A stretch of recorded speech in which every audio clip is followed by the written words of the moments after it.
Usap-usapan sa social media na naaresto na si Senator Bato de la Rosa. Hindi totoo, ito ay ayon sa mga ahensya ng pamahalaan.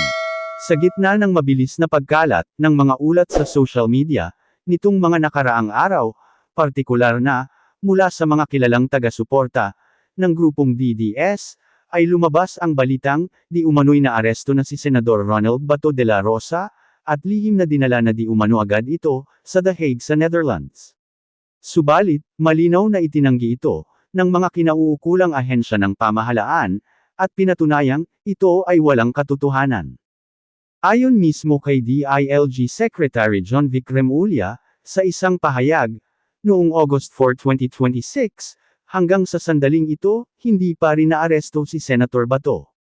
Maraming kumakalat na balita na nahuli na siya, nakakulong na, dinala na sa ibang bansa, hindi po totoo yan. Sa katunayan, ay patuloy pa rin ang paghahanap sa kanya. Kinumpirma rin ng National Bureau of Investigation o NBI, at ng Philippine National Police o PNP, na wala sa kanilang kustodiya si De La Rosa, at nananatili pa rin siyang tinutugis, ngunit hindi pa natatagpuan. Ang huli nilang impormasyon ay nasa mga lugar sa Mindanao, di umano'y nagtatago ang senador. Ang mga usap-usapan ay biglang kumalat sa Facebook, X o Twitter, at iba pang plataporma, simula noong unang linggo ng August 2026. Ang mga unang nagpalabas nito ay kabilang ang mga kilalang kaalyado ng pamilyang Duterte. Kabilang na dito ang abogadong si Jimmy Bondoc at dating tagapagsalita ng palasyo na si Harry Roque, na parehong nagbahagi ng mga pahayag na tila nagpapahiwatig na nahuli na ang senador. Subalit, nilinaw ni Malacanang Press Officer Yusek Claire Castro na ang mga pahayag na ito ay walang tiyak na pinagmulan, walang patunay, at walang opisyal na kumpirmasyon. Idinagdag pa niya na ang pagkalat ng balitang ito ay hindi nagkataon lamang, tinawag itong isang estratehiyang pampalipat pansin o diversionary tactic upang itago ang mga lumalaking issue, kabilang ang paglilitis ng pagpapatalsik kay pangalawang Pangulong Sara Duterte, at ang mga natuklasan ng Commission on Audit tungkol sa paggamit ng confidential funds. Bagaman hindi pa siya naaresto, mayroong tunay at umiiral na legal na proseso laban sa kanya. May warrant of arrest na inilabas ang International Criminal Court o ICC noong May 2026.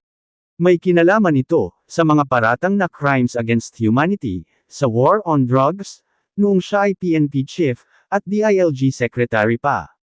Noong May 2026, sinubukan siyang arestuhin ng NBI, mismo sa loob ng Senado, ngunit nakatakas siya bago pa makalapit ang mga ahente.